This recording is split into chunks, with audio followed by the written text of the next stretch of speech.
Good afternoon, everyone. And I'm Terrence Perry, your host of Lifelong Learners. And glad to have you guys tune in today. As always, I have a very special guest that's, again, always exciting as I bring it every Tuesday. But we have a special guest today. Her name is Helen Moses. She's the CEO of Command Communication. Helen, how you doing? I'm doing great, Terrence. Thanks for having me. I am glad, definitely glad to have you here today. You are like that angel, you were not like that angel that was sent down from heaven. You are the angel that was sent down from heaven today. I know I've been talking over the past couple of weeks about my previous stuttering as a child and on into adulthood. So to have you here today to talk about stuttering, and you are a speech pathologist, so we're going to dive into that a little bit, as Okay. well as some of the other things that you are, I won't say necessarily involved in, but your skills, talents, such as speaking, coaching, mentoring. You do about 10 different things, Helen. So we're going to get into those things today. Before we do, I want to introduce my producer, Amnon. Hello, Terrence. How are you? I'm good, Amnon. And are you ready for this exciting guest I'm to ready. dive into this topic this I've got evening? the feeling I'm going to speak better after this show. We all are. She's already corrected me 2 times already, so I know I'm gonna have to be on point today. Didn't she? She did. She did. But also, audience, for those that want to call in today, if you got questions or concerns about speech impediment, stuttering, or just, and also we'll be talking about Toastmasters and other speech-related topics. But do call into the show at 919-518-9773. Again, we have Helen Moses here today, and she kind of inform you, enlighten you, and inspire you all in this next 30 minutes. So hold on to your seats. Helen, tell us a little bit about what you do, just a little bit about your background, getting into speech pathology, also your own entrepreneurship, business in speech pathology, and along with being involved in Toastmasters. Just give us a little bit of background about you. Sure, Terrence. I have always loved to sing and I've always loved to talk. I happened to find the intersection of those two after I graduated from college with a bachelor's degree in vocal performance. With my music degree, I went and worked in a series of administrative positions through temporary employment agencies. I found myself at a brain injury rehabilitation center in Durham, where I was a receptionist, and one day the two speech therapists were talking about patients there who were recovering from brain injury, who had disfluencies when they spoke and trouble with their speech as a result of the brain injury. But when they sang, they could sing much more fluently. And I just thought this was the coolest thing ever. I ended up shortly after that going and getting my master's degree in speech language pathology. I worked at the neurocare unit at Wake Med for a number of years and helped people recovering from brain injury get from right out of ICU, often not speaking, not following 1 or 2-step commands, to leaving our unit still needing more rehab, but being able to hold a simple conversation or maybe even some more. And I just discovered my passion for helping people communicate better. The fact that singing could apply to it as well was just icing on the cake. In fact, I used singing with a lot of my patients to try to help and elicit some fluency for them when they were having trouble speaking. It was just a wonderful thing. Now, I ended up going to be a full-time mom. I had that privilege and opportunity for my 2 kids. I kept my speech therapy license up, but while I did that, I started doing some part-time work as a speech therapist. And one of the things that I did was work at a stuttering clinical trial as a speech therapist clinician, trying to determine if a medicine was helpful. Let's take this call, Okay. Helen, and we're gonna say it way right back to you. Sure. Caller, you have a question?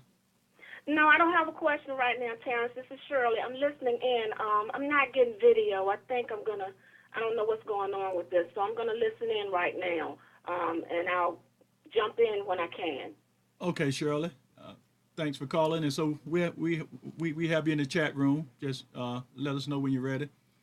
Helen sees Okay. that, and Okay, sure. So backing up to where I was,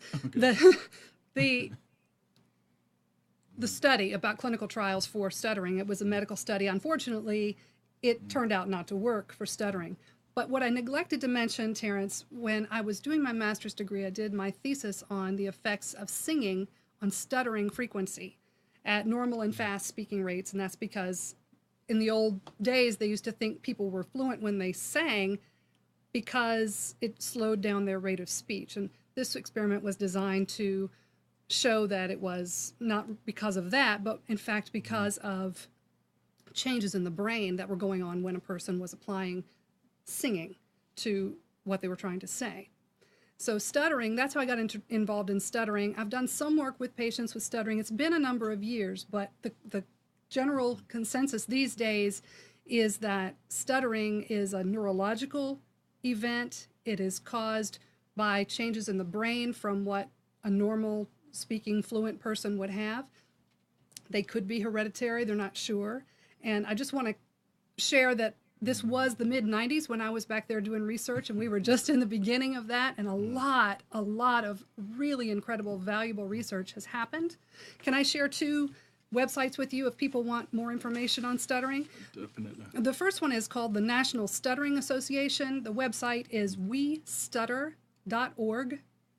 And the second one is the Stuttering Foundation. The website is stutteringhelp.org. Both of these websites have a tremendous amount of information, resources, ideas, links to the research studies that have been going on, and you can learn a whole lot more. But the cool thing about stuttering and singing, what I do is that singing brings out fluency in people who stutter, and that's just what I find And lights me up. Let me ask you about that, because Yeah. as I remember growing up, like I said, I was a stutterer, but the times that I didn't stutter was when I was singing and when I was talking to animals. I noticed then, I realized over the years that that's when I was calm, but I realized that I was, I guess, impulsive, or that's not the word impulsive, but more excited and wanted to speak and couldn't speak. But when I was calm, like when I was speaking to animals, then I was calm. Or if I was just walking around singing, I was relaxed, so I didn't stutter. But when I really wanted to speak, the words wouldn't come out. Yeah. Yeah. And that was ongoing throughout my years in school. When I had to speak, like when the teacher called on you, in the classroom, then I couldn't. But if Yeah. I was just out playing, like I said, talking to the dog or cat, or I didn't start at all. So I do think that anxiety comes into play. anxiety. There are, as many people know, if you don't know, public speaking, which would include raising your hand or being called on by the teacher in a classroom, is the number one fear of Americans. It's bigger than dying. People are more scared to speak in public than to die, which I find amazing. But that anxiety starts building, and that adds on, and even people who aren't normally disfluent or would not normally be stutterers might start to stutter or have disfluent speech just as a result of the anxiety. That certainly makes sense to me. And when you're talking to the animals, it's almost, were you talking in maybe a little bit of a sing-song voice? Like, hello, hi, little kitty. I don't know if you Yeah, were. I mean, probably something along those lines. But yeah, I think that makes sense. And often, too, childhood stuttering is very significant in a child's life, but as they age into adulthood, it becomes less so. And I don't know, I haven't read the specific details, but my speculation, which is an educated guess, is that it has to do with the maturation of the neurological pathways in the brain as you get older. All right, and so you have just heard from Helen Moses, which is the voice expert, and Helen also has the command communications business. And could you tell us a little bit about what you do in that business as it relates to, I guess, speaking and singing. Sure. Uh, Sure. My business is called Command Communication. I started it because I wanted to be able to set my own hours. After having been a stay-at-home mom, I got very used to being able to set my own hours. And I now work mainly with people who are entrepreneurs, small business owners, who are the voice of their business. People like myself who have no background in marketing or sales, yet find ourselves having to be the voice of our business and have to promote our business when we don't have the money perhaps to pay somebody else to do that for us at this point. Those are a large number of my clients. What we do is focus on the delivery of your message, how you say it. We talk about vocal inflection, we talk about pausing effectively, we talk about avoiding filler words, which are like so all of those things that add no meaning and ultimately diminish the quality of your message. We talk about breathing, and we work on things like that so that your message can go from drab to really engaging, and it connects, it resonates. People who hear it get it, and they like you. And people will buy from people they know, like, and trust.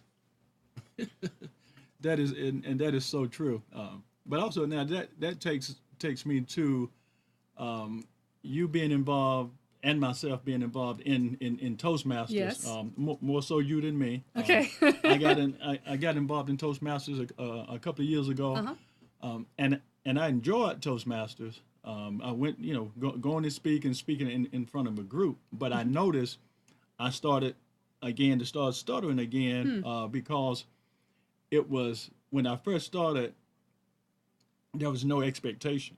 Except I come and just tell a little bit about myself. But as time went on, you have to take more of a take lead role in the Toastmasters group of Right. people, and you have to do those speeches, those different speeches.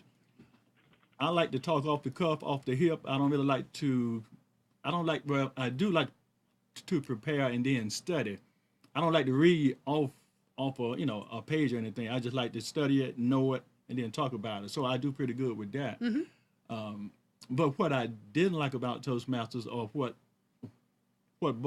bothered the flow of my speech, was it had to be prepared, and it kind of made me, I guess, a bit nervous every time because let me back it up. I know what it is. They critique you. Yes. Your the Evaluation. The other participants in the room have to evaluate you. So when I know that I'm being evaluated and I'm being critiqued, that made me sort of freeze up instead of just having my natural flow. Right. So I said, I stopped participating just because of that, because that kind of made me choke up, and I'm like, I need to flow naturally, but that made me too, I would say, paranoid, for lack of a better term.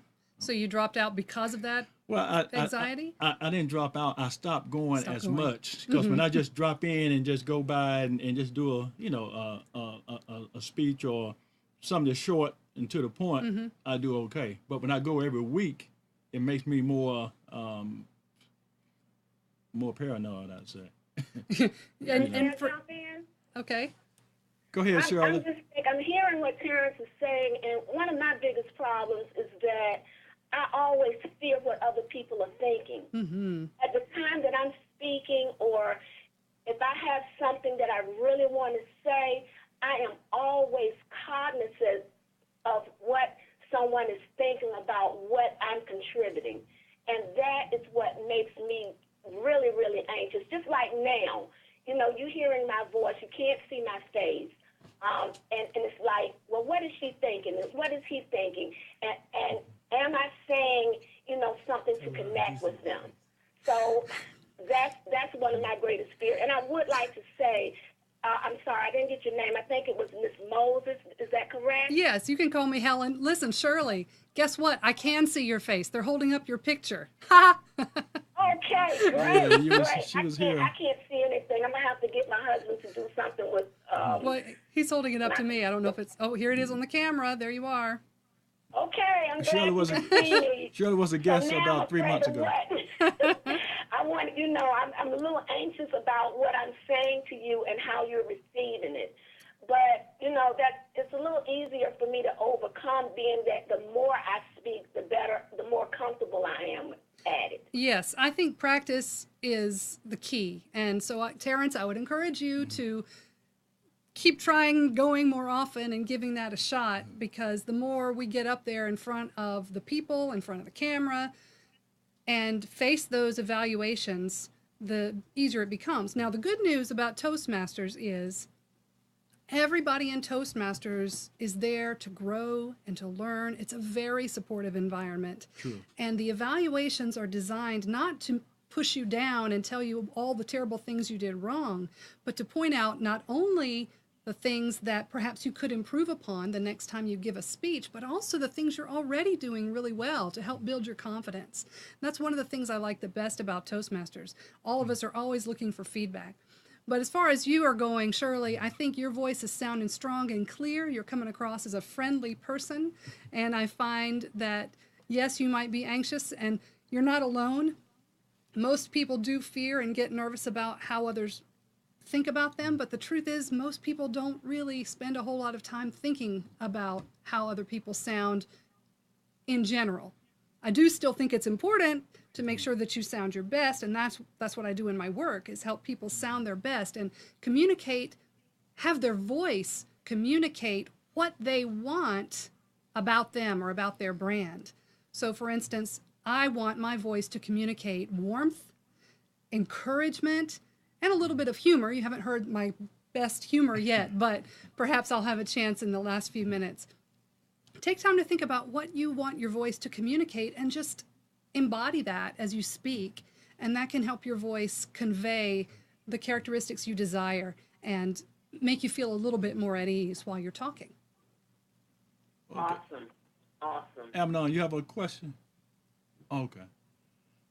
Well, I do have another question also, just relating to how do you feel about entrepreneurship? What was it that that helped you to make that leap from, did you ever work for a company? I worked for Wake Med as a speech therapist, and I worked for some other part-time jobs as a speech therapist, but I never did work as a voice coach for another company. I started this business. My husband actually had gotten laid off, and I thought I needed to go back full-time for speech therapy, so that I thought I had to go back for speech therapy.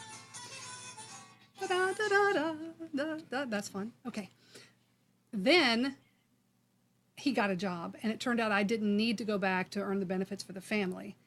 By the time I made that decision, it seemed appropriate for me to start my own business, and that's what I did. So being an entrepreneur has not been easy. I have learned from so many other people how to build a strong financial base, how to win clients, how to promote myself, how to use social media to my advantage. There is so much that I have learned and so much yet to learn, but it is fun, and I get to work with colleagues of mine who are entrepreneurs and are learning along with me, and it's a lot of fun. I've built a great network of entrepreneurs in this area.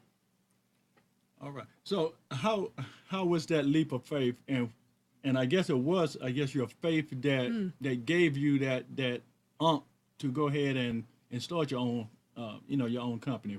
That's right. What was it? Your faith, or what was it that gave you the to start your own company and just take that leap? Sure. Part of it was the timing, in that I didn't have to go to a corporation and get the benefits that came with that job, because my husband did become reemployed and could provide those for our family. So that wasn't the leap of faith. The leap of faith was, Helen, you really have these skills. You really have this gift that you've been given, and you need to share this with people. You're a great teacher. That's one of your gifts. You are a great communicator. That's one of your gifts. And this way you get to give back and teach others and help others. And that was the leap of faith, is believing in myself that, yes, I am strong enough to do this, and I'm not going to lead people in the wrong direction when I do it. That still takes the faith. I have to just trust that I'm doing the right thing. And I do feel called to this. I do feel like God has put me here to help other people improve their communication, especially through the voice. That's what I keep hearing when I'm in quiet modes, is I'm here to help people with their voice. And that's what I thought when, well, my thing was to ask you, what came first? Was it the coaching, the speaking, the mentoring, or the entrepreneurship? Were you already doing the speaking and coaching, those things before you started the business, or you wrapped it all into one and made it a business?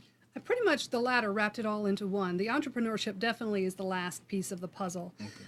Because I have a background in singing, I have a background in speech therapy, and I now have a background in Toastmasters, I was able to combine all of those into this entrepreneurship that I'm doing.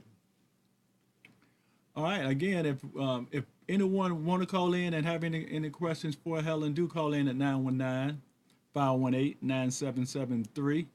She has a wealth of information about speech and speech pathology. She has information about Toastmasters, and if you want to be a public speaker or professional speaker, she has leads, resources that you could connect to. But she herself is a coach, a speaker, a trainer, a teacher, a leader, a mentor. So she has all those qualities to help you become the spokesperson that you want to be. She's right here in the Wake County, Raleigh area. That's right. She's going to give you her information before she leaves today. So keep that in mind. Again, you can reach us at 919-518-9773. Helen, tell us a little bit about, if you had an opportunity to take a group of people on a retreat and you share your, I guess, mission and purpose with them, where would be the ideal place to go for you to share command communication with a group of people, and they really like a retreat? That sounds great. I'd love a retreat. I would need to be a space where people feel safe. I'm drawn, the word retreat makes me think women, because I am a woman, and I would love to have a women's retreat, although I'm open to men, but I would start with a women's retreat. And we would go to a very safe place that is outside of the busy, hectic lives of our day-to-day, everything that we have going on. We would talk about the fear that Shirley talked about before. We would talk about, what is it that's stopping us from putting our best voice forward? What is it that's stopping us from saying what we have to say and sharing our God-given voice? We would do a lot of singing, because I believe singing is the way to get connected with the voice inside of you and the joy that it brings. I don't care if you can match a pitch or not. I just care that you sing and give it your all and feel and experience that joy. So there would be some place, a big room for us to congregate. We would share our stories. We would have opportunities for people to go up to the mic, if you will, or just in front of the group and practice and be in a safe and loving environment. This is a great idea, Terrence. I think I might do this. Let's make it happen. Sounds good to me, too. Oh, good. Well, I mean, and that's one of the things that I like to put in motion, those retreats. So that's one of the things that I keep in mind with us going forward.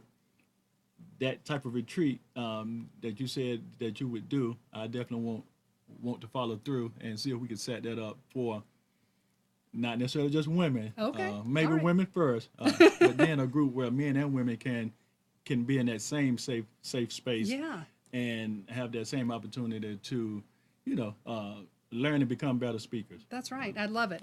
That sounds fantastic. So you're the go-to person for that. That's right. That's right. I am the go-to person for that. In fact, if I may, I have an event coming up this week and the next 2 Thursday mornings. It's called the Voice of Confidence Clinic. Right. You can sign up for all 3. You can go to my website, which is command-communication.com or command-communication. communication.com, and on the events page or right at the bottom of the homepage you can find the information and connect. You can come for one or all, but what we'll be doing is just taking a little bit of prepared material that you have, 2 to 3 minutes worth, and breaking it down, making you feel really strong about it, and also practicing some impromptu speaking skills and applying some strategies to those types of skills as well. It's going to be a lot of fun happening the first 3 Thursdays in November. All right, and you all heard it from Helen Moses. That's going to be the through November. So, and they can just go to your website. That's right. Command-communication.com at the bottom of the homepage, but also there's an events page. You can click on that and you can find the information there. All right. Are there any other events that you have coming up in the new year? Yes, and in January I'll have another. It's called Make Your Voice Mean Business. It's a half-day workshop that's coming up at the end of January. And I have the Voice of Confidence, which is a lunch and learn that's happening on November 29th in Cary. That's going to be a free event. You just bring your own lunch, and everyone's invited to come and hear what I have to say and learn some ideas that they can take home just that day and not do anything else but feel stronger and powerful, more powerful with their own voice. Is that on your website? Question. The Make Your Voice Mean Business sounds very interesting. The thing is that I am in Texas, so there's no way that I can get to your area. I would love to. Is there anything, and I realize that you're in business and it's probably a paid-for event. However, is there any way that I can access information from this? It sounds very interesting. This is one of the problems that I have in letting people know that my voice means business. Yes. Selling my books and all of that, I fall short in getting my information out to people because I hesitate. I know that I have a good product, but I hesitate to really, really push it. So I'm looking for help in that area. Well, a couple of ideas for you. I am trying to develop some webinars and some DVD type or videos that will help you for people like you who are not local with me, but also I'll be working on some opportunities for people to send me videos of them speaking, and then I can give you some tips back. So we could work something like this out. You can contact me at helen@command-communication.com. That's my email. Helen, Helen@command-communication.com, and we can talk further about it. I'd love to speak to you more and get more ideas from you so that I can serve people like you who are not local. Okay, so that's Helen@command-communication.com. Correct. Okay, thank you. Yes, thank you. All right. Well, you heard it today first from Helen Moses of Command Communications. She's also mentioned about the Toastmasters as another opportunity for people that want to do public speaking. Absolutely. And I can say myself again, it is a good platform to practice weekly on your speech, on your public speaking, and you can even take it even further if you want to become a professional speaker. That's just how detailed they really get. It's not costly. I back it. It's just for me on a regular basis. It makes me a little nervous because I know I'm being critiqued, but that it don't bother everybody like that. But just in general, I do like it. I like to attend. I wish I could just go and sit and kind of just watch sometime, but they're not going to let you just come and sit and watch for over a few times, and you have to participate. That's right. So That's right. there's nothing wrong with participating. It's going to only make you better. And let me just say, if you go to toastmasters.org, you can click on a button that says Find a Club, put in your address, your zip code, filter it out by days and times that you are able to attend, and you can find a list of clubs that are close to you.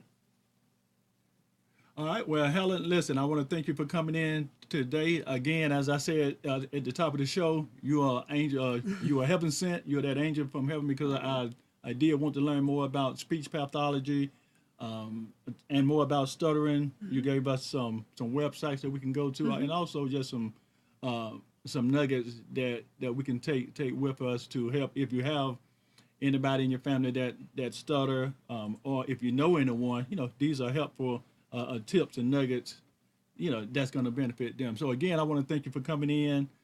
feel free to come back in 2017, the beginning of the year, to talk about some of the other things that you got going on. That sounds great. Thank you so much for having me. I've had a blast here today. Thank you. Hey, I knew it would be, but thanks just the same. Again, we're gonna keep going into the next segment of the show, and so we'll be talking with our next guest, which is Glen Warren, and he's the CEO of Fathers Forever. So we're gonna kind of talk about the Fathers Forever program, and as well as some of the things that Fathers Forever and CEO Glen Warren is doing in the community with the Fathers Forever program. So just want to say, Glen, appreciate you being here. Yes, sir. Thank you. Several things that I want to kind of just jump into to ask you about.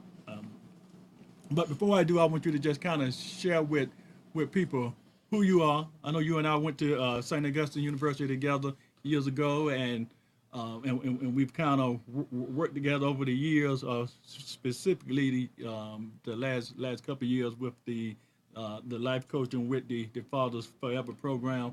But just tell us a little bit about you, how you got the program started, and what the program is doing now. Glad to be here, Terrence. Thanks for the opportunity to come and share about Fathers Forever and what we do. We kind of got started about probably about 5 years ago now. I grew up in a small town in Benson, came to St. Augustine's College, graduated in 1980 and got married. Was married 15 years, had 3 wonderful kids, and ended up getting divorced and having to become a single father, and working in a system where I became a social worker.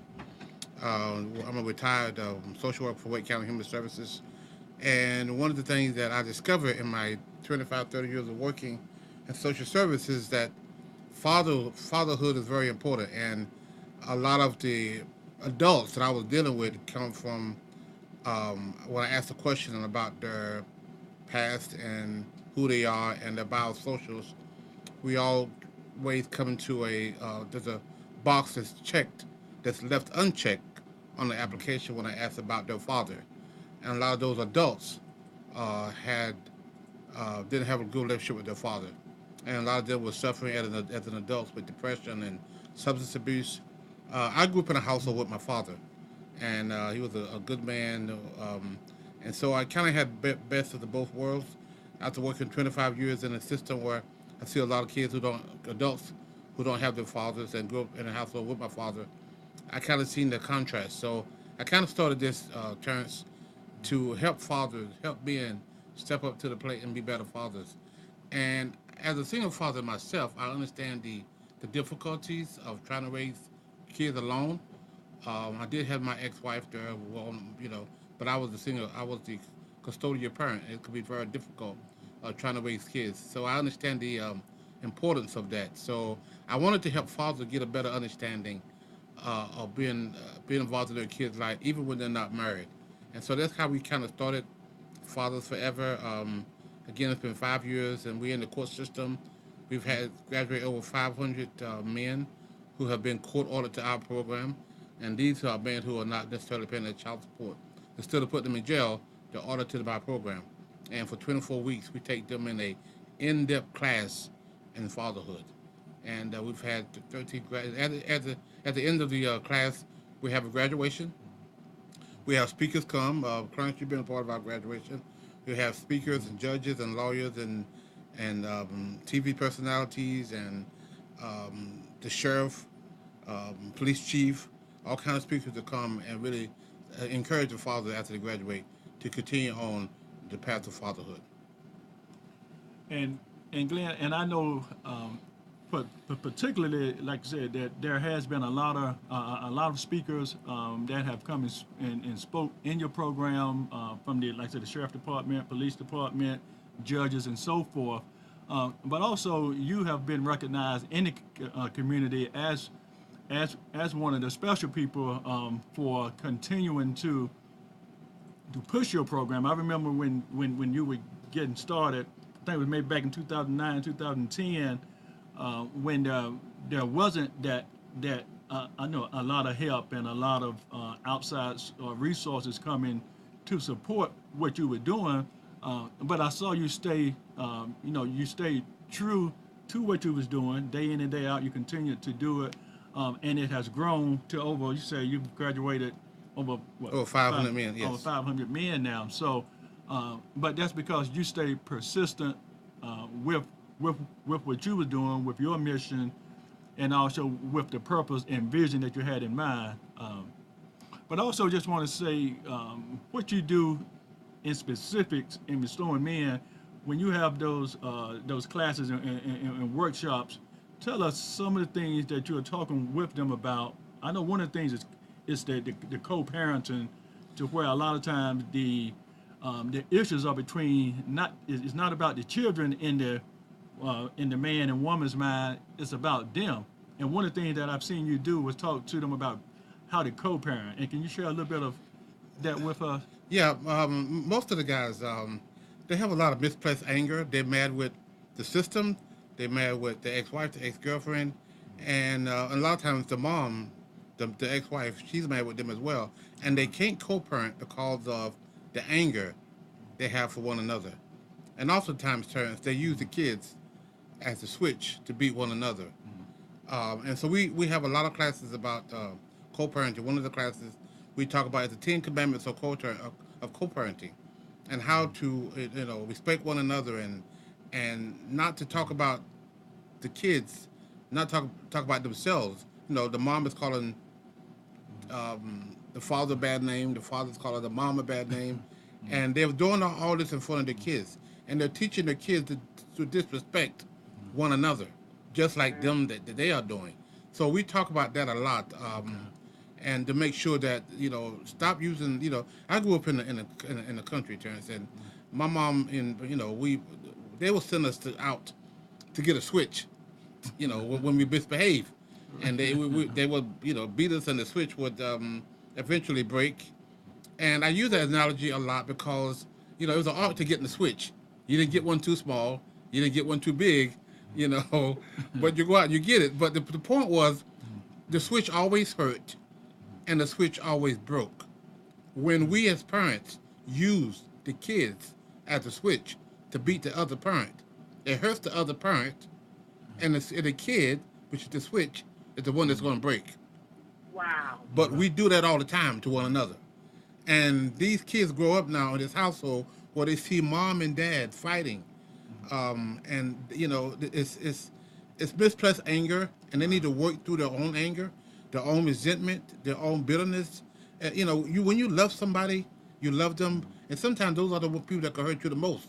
So you love this person, and now you separate, you divorce, and now I don't like the word hate. They don't hate each other, right.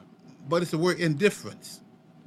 Indifference is really a lack of apathy, a lack of concern, a lack of compassion. And that's what they have with one another. They are so indifferent with one another. She said black, he said white.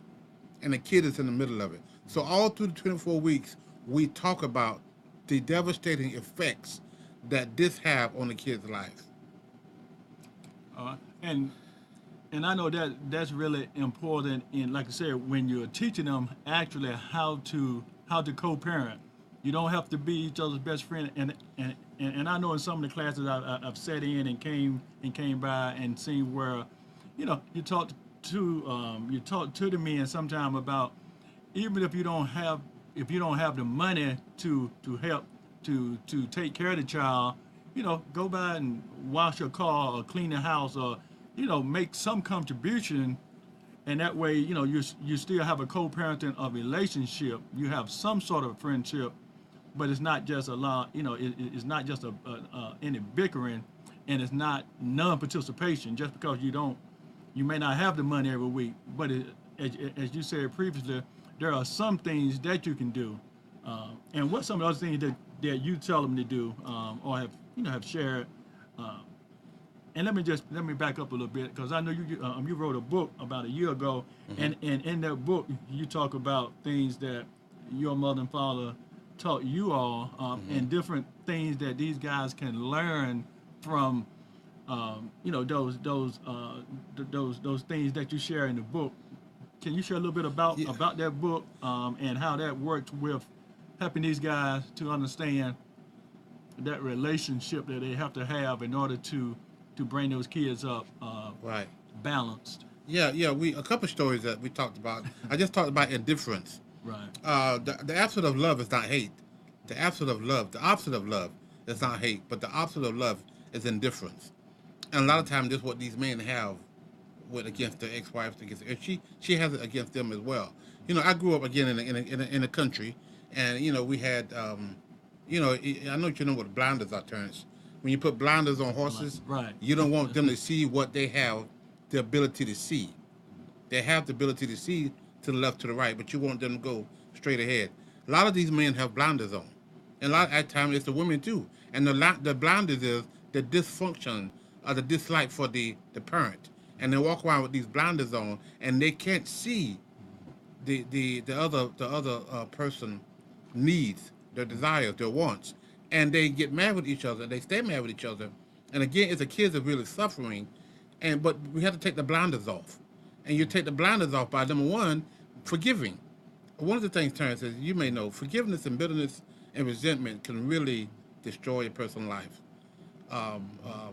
It's been said, every person, who's sick, every person who's sick don't have bitterness, but every person who got bitterness will eventually get sick, and that's a lot of time what's driving these men and these women, for that matter, Right. to do the things that they do to one another. It's because of their bitterness, their resentment, and their anger towards one another. And we talk about that on a consistent basis. Number one, you have to forgive. Forgiveness is a choice. Just like unforgiveness, it's a choice. You either choose to forgive or you choose to not forgive.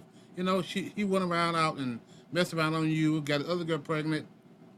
Now you're blaming him for the rest of your life about what he did. Either you're going to forgive him and move on, or you're going to stay in that situation. The same with the men. She may have done the same thing.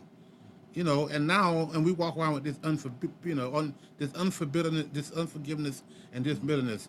So we talk about a lot of those stories. In the book I talk about the seed. A lot of times the seed is sown into people's heart. Again, I read a lot of these stories. I go back. I grew up in the country, and this is my life story. And, we would love to have my dad. We would go have a big garden, but in the side of the garden, on the side, was a field where we had watermelons, and that's where we planted the watermelons. And those that we would watch the seed grow. That seed, we watch it start to grow up. We watch to see the vine come. Then one day we'll see the watermelon, and it get bigger and bigger. And one day my dad would tell us to go get that watermelon, and we'll cut that watermelon, and we would eat it. Our bellies would be full. The same thing with the seed of resentment and bitterness. That seed is sown in your heart, and the more you feed it, the more you water it, the more it grows. And when it grows, guess what you're going to do? You're going to serve people, just like my daddy served us watermelons. You're going to serve people your seed, the fruit of your labor, which a lot of times is resentment. And you're serving it to your ex-wife, your ex-husband, and you're serving it to your kids. And if you're not careful, you can serve it to those folks around you. So we write those things in the book to people to understand the devastation effect that it takes on us as a person when we choose to walk in unforgiveness and when we choose to walk in bitterness. And it's very, very unproductive, very hard to co-parent when you're working and that working on this level of when you're walking in when you're walking in unforgiveness, bitterness, resentment. It's very hard to co-parent. It's almost next to impossible to be a good co-parent when you're walking in those blinders. Glenn, may I jump in, please? Yes, ma'am. This is Shirley Church, and I want to give you my insight from a woman's perspective. You said a lot of things that just make so much sense, with the children being broken, with the anger, the frustration. And Terrence, you jumped in speaking about money. Now, here's where I'm divorced too. I'm remarried to a wonderful husband, but I've been divorced. I've been homeless and everything. And when you speak of and trying to work with a person who is indifferent, who does hate, it's very difficult. Now, when my lights were about to get cut off, I didn't need him, and I'm being honest with you. I didn't need this man to come around to play with my children. I needed money to help keep my lights on or to get them turned back on. And if all he could bring me after a month of not communicating with me nor my children was to come and say, hey, hello to the kids and back out, off in the street, and we're in darkness, that wasn't sufficient for me. And it did cause me to be indifferent. I didn't want to be bothered with him because I had so much on my plate to help take care of those kids. Now, I do understand exactly where you're coming from. There's no way to co-parent with those blockades in place. There's just absolutely no way. So, and I heard you say that, this is what I want to say. Children come from two people, a mother and a father. If either one is eliminated from the family dynamics, it has a detrimental impact on the child. And that's a lot of what we're seeing now. Our children are in turmoil. And we do have to find, I want to read your book because we do have to find a way to get these parents to co-parent and put their differences aside for the benefit of their futures, which are these children. So, like I said, from a woman's perspective, and I hope that when you have your workshop that women are included. I'm kind of coming in on the tail end of this where I heard you say that you work with men. I don't know whether you work with women and men combined at some point or just what. But from a woman's perspective, there are a lot of single-parent women out here trying to raise kids. And without that income, without being able to put food on the table, I remember one time my baby needed a pair of shoes, and I traded some food stamps with my girlfriend because my husband's mama nor him would put shoes on my baby's feet. So, it's just hard. And I couldn't help, at the time, but feel real bad about him. I'm not going to say hate. I hate to use that word. I don't like using that word. But I had a whole lot of anger, a whole bunch. You might be able to hear a little bit of it now when I even think about it. I can sense a little bit of hostility. Yeah, I think so. Yeah, but the point is it's a very good point, and that's what we do for 24 weeks, is teach these men the responsibility of being a fatherhood. It's your responsibility as a man to make sure that your family is taken care of, whether you live in a household or not. This is your kid, this is your child, and that's what we teach them for 24 weeks. And when they graduate, they have a better understanding of what it is to be a man, what it is to be a father, and their responsibility. And yes, you do have to spend time with your kids. It's a given. But you also have to be financially responsible. If you're supposed to pay $400 a month, then you pay $400 a month. And if you can't pay that much, you pay what you can. And a lot of times they again, because they're mad with one another, he said, I'm not going to pay her money. That's his ideal of trying to get back to her. And then she said, well, if you don't pay money, I'm not going to see your kids. And you both of them, you're going at it the wrong way because he needs to see his kids, but he also needs to pay the money and support his kids. And and they get mad with one another. And right now, I have an audience with the fathers because they're court ordered to come to our program. Now, mind you, they wouldn't come without this court order. They just wouldn't come. Great. But they're court ordered to come. I would love to also have an audience with the women. Then I can't talk to them because I want to tell them the same thing. You cannot deny this man seeing his kids because you're mad with him because he got a new girlfriend and he lives on the other side of town. And both men and women are equal when it comes down to taking the switch and using the kids to beat the other parent. And we do it so well. And so we've got to figure out a way of how to get men and women to the table and talk about this thing and make sure that our kids are not victims of our own hostility and anger and disrespect toward one another. And I agree. Shirley, and one of the other things that I want to just share too, with what the Fathers Forever program does, there's another piece of that program that works with an organization, Access to Recovery, and that works with men and men and women. And that's one of the things that I do some coaching with the Fathers Forever program in that. But I'm saying that to say a lot of times, there are other issues going on, and one of the issues is addiction.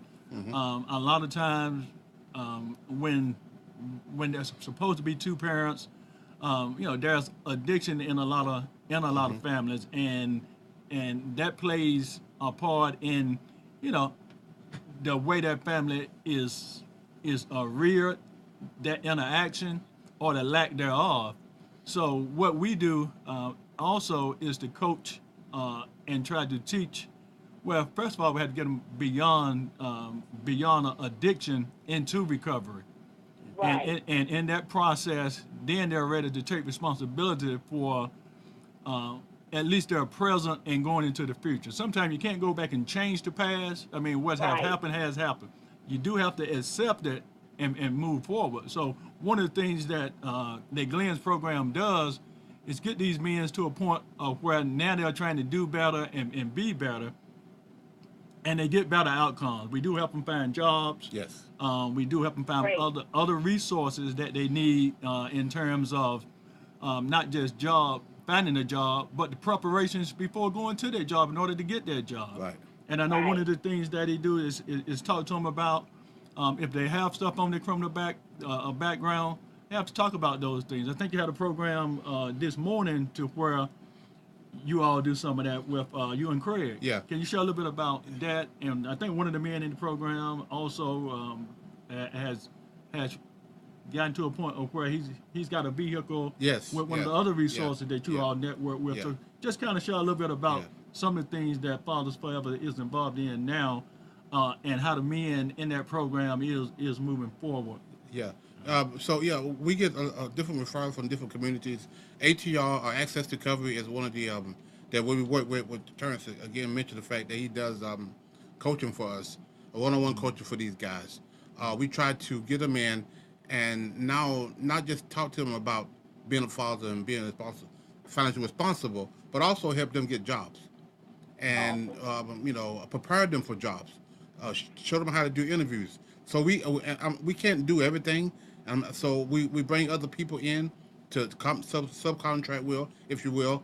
This guy, Mr. Crooms, come in now, and he actually teach them interview skills, what not to say, how to say it, how to sell yourself, how to look confident, how to do the resume. He come in and teach them to be ready for work.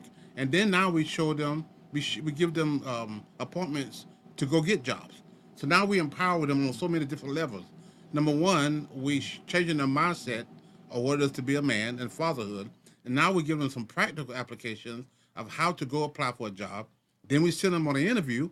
And now we got a collaboration with this company called Wheels for Hope, where if a guy have met the criteria, he can get a vehicle. And we just one of our guys just got a vehicle, a 2000, I think it was a Toyota, Nissan. yeah, yeah. I mean, a very nice car. He just had a child. We helped him get a job, and now he's got a vehicle. Because it's kind of hard, to work if you don't have a vehicle to get back and forth. So there's a lot of barriers why men don't pay child support. And what we try to do is not just teach them responsibility, but help tear down some of those barriers so they can be successful. And they go out and find a job. And they can pay their child support. And they spend time with their kids. At the same time, dealing with their heart, the issues, the unforgiveness, the bitterness, the resentment, the blame game. Men, we're very good at blaming people. We blame from everybody, from the cousin to the dog to the cat. We're very good at that. So we try to, liberate, take away the blame game. And we talk about, Terrence, one of the things about a decision versus a mistake. A lot of guys tell me, Mr. Glen, I made a lot of mistakes. And I said, okay, let's look at this. And there's a difference between a mistake and a decision. A mistake and a bad choice. Are they one and the same?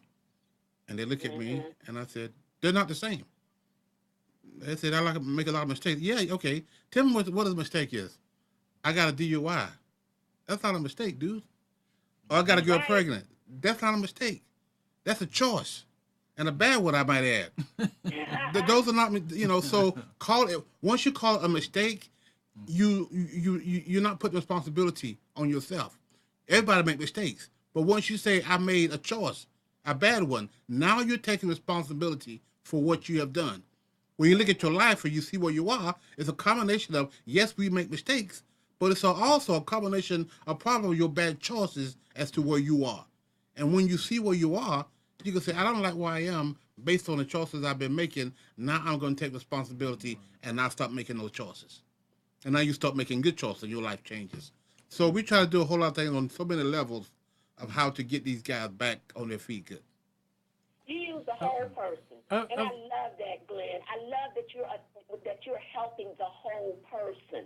You're not just looking at them being responsible. You are you're giving them the equipment to go out and be a complete man. I love that. I absolutely love that. So I salute you. I applaud you. Thank you. I've got a question. Yes. And I always wondered about that. You get divorced, and the court says you have to pay so much child support. And you pay, and you pay, and you pay. And then something happens at work, and they cut back your hours, whatever. You don't make enough money. Yes. And you can't pay the whole thing. Right. What do? Well, They put you in jail. Yes. Absolute. No way to pay a penny. Right. What is the sense behind that? Because I understand your concern. And a lot of men don't know this. And this is one thing we try to equip them and tell them what to do. If you make $40,000 a year, Right. and now you lost your job, Right. and you're making $20,000 a year, you can't pay that $500 a month you was paying. Right. The first thing you need to do is go to your caseworker and tell them you lost your job. And you actually, and most men don't know how to do this, don't know to do this, and you ask them, can you be brought into for the judge and get your child support reduced temporarily? They set a court date, you go in, you tell the judge, I was making 40, now I'm making 20. The judge, I'm not making anything. Right. The judge will get your court order reduced from $400 a month, maybe down to $150 a month, until you, temporarily. So until they you get do back that. On. They do that. They do that. Okay. They do that. But, I thought they throw you automatically they do to that. jail. No. They do that, and so if you go 2 or 3 months and not paying, they'll give you a letter and say, I need for you to come in. It's called a show cause. You got to show why you're not paying. At that time, you can say, I've lost my job. Most of the time, the judge is going to give you an opportunity. Then you can file then for a motion to get it reduced. You got to file for that. Okay. And I think what has happened, and I got a little bit of experience with this. If a man is making $50,000 a year, and all of a sudden he's reduced to 20, that man becomes distraught. And the last thing he wants to do is to hear from a judge, to hear from that woman or anybody else. Now, like Glenn is saying, he is responsible for going and making that fact known. But a lot of times, with my first husband, that didn't happen. He didn't come in to tell the judge.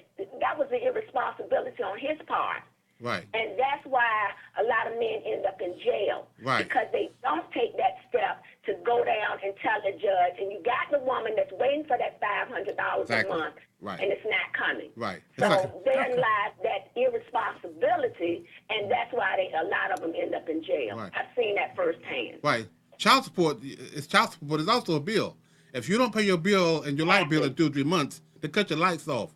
If you stop paying your child support, they're going to come and get you. So you either call the light people and tell them this is what's going on and make arrangements, or you just sit back and wait for them to cut the lights off. The same thing with child support. Either you get ahead of the game and go tell them, hey, this is what's happening, or you wait until they come and get you, and they will come and get you and put you in jail. All right. I didn't want to take so much time. No, that was a good question. And let me ask you about one of the other things that you do for men and women too as well. You have the store Simply Suits. Oh, yeah. Where a lot of the men and women, you prepare them for jobs with suits, boots, Yes. and so forth. And I know now you got the heavy coats for the wintertime. Yes. Yeah, we have a lot of guys we sit on interviews, we sit on to get jobs, and they look at me like, I don't have anything to wear. So we kind of come up with this idea called Simply Suits by Fathers Forever, where we get churches and other organizations to give us suits. We, in turn, give those suits to these men. And now they can go on interviews. They can go get an interview.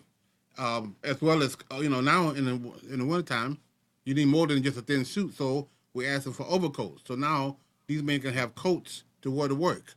So we try to prepare them on so many different levels to get them ready for the employment. From teaching them responsibility, changing their mindset about their father, to teaching them how to get jobs, to send them on interviews, now to dress them for success, and for them to make sure that they trying to send them on a path of success.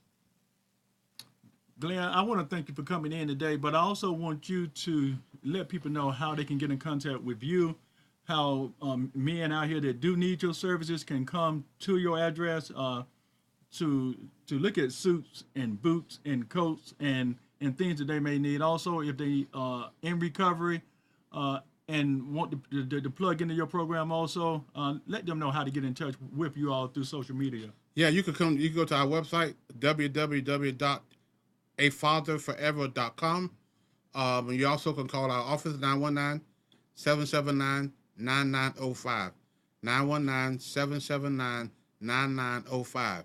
Or you can also come to our store, our location, which is 1000-111 Brookside Drive, off of Glasgow Street, if you're familiar with Raleigh, off of Raleigh Boulevard. Again, the address is 1000-111 Brookside Drive, and we're there from 9 to 5 Monday through Friday and 9 to 1 on Saturday. All right. And Awesome. I think you are absolutely awesome. You're a godsend, and I am so glad I tuned in today. Thank you for listening in. Thank you for your comments. And I do want to, Shirley, I do appreciate you calling in and hanging out with us today. As you do most times. I hadn't heard from you in a while, but it's still good to hear from you. Hope you're doing good with the books and working with the kids. But also, again, I want to thank Glenn for stopping by today. I do want to commend him for the work that he's doing, but he ain't just started today. He's been doing this for at least the last 7 or 8 years. And again, this was something that he envisioned on his own. He created it, and he started it when there was no assistance. He was still doing it day in and day out. Him and his sister and his own kids were involved in making that happen until they got other support systems and resources that jumped on board, which is also great. But again, I applaud you for staying the course and seeing it through. And that he's been a mentor to me in just watching that process unfold because it helps you to understand that you got to stick things out. Sometimes when things look tough, it look a little rough, you stick it out because the fruit of your labor is right there on the other side, not necessarily the other side of the rainbow, but it's right in front of you. But if you give up, then you don't get to see that. Right. He didn't give up, and he has helped over 500 men now. And I know this past year, he's helped over 150, if not 200 men. You got a class that's graduating. We just had one in June. Another will come up in a couple of months. In a couple of months, there'll be another graduation of men that's going out. But in that process, he's preparing these men to be successful. By the time they come out the program, they're going to be successful. He's supplying other resources that has vehicles for these men. He has suits and coats and stuff for these individuals. So, we want to continue to support him and what he's doing, what the organization is doing. I want to thank you all for tuning in today. We'll be back next Tuesday. As always, you guys have a great week, and I look forward to seeing you next Tuesday at 2 o'clock. Take care.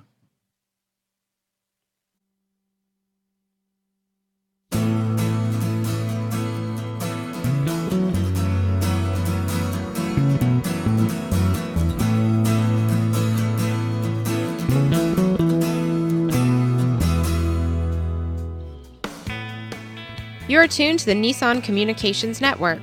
Our weekly lineup of call-in programs includes Computers 2K Now with Amnon Nissan, My Life, My Will with Gisela DiCarlo, The Tanya Love Show, Health Then with Debbie Bruck, Breaking Free with Marilyn Shannon, Triangle Be Well with Howard Jacobson, Lunch and Learn with Rabbi Yisrael Cutler, Lessons of Vietnam with NCVVI members, Current Affairs with Amnon Nissan. And if you tuned in too late, you can always watch each program in its entirety or download an MP3 audio file of it in the archives section on nissancommunications.com. Don't forget to subscribe to our YouTube channel, follow us on Twitter, and like us on Facebook. Sponsored by Atomos.com, makers of quality video recorders and converters, CarolinaApparel.com, and DeltaForce.net.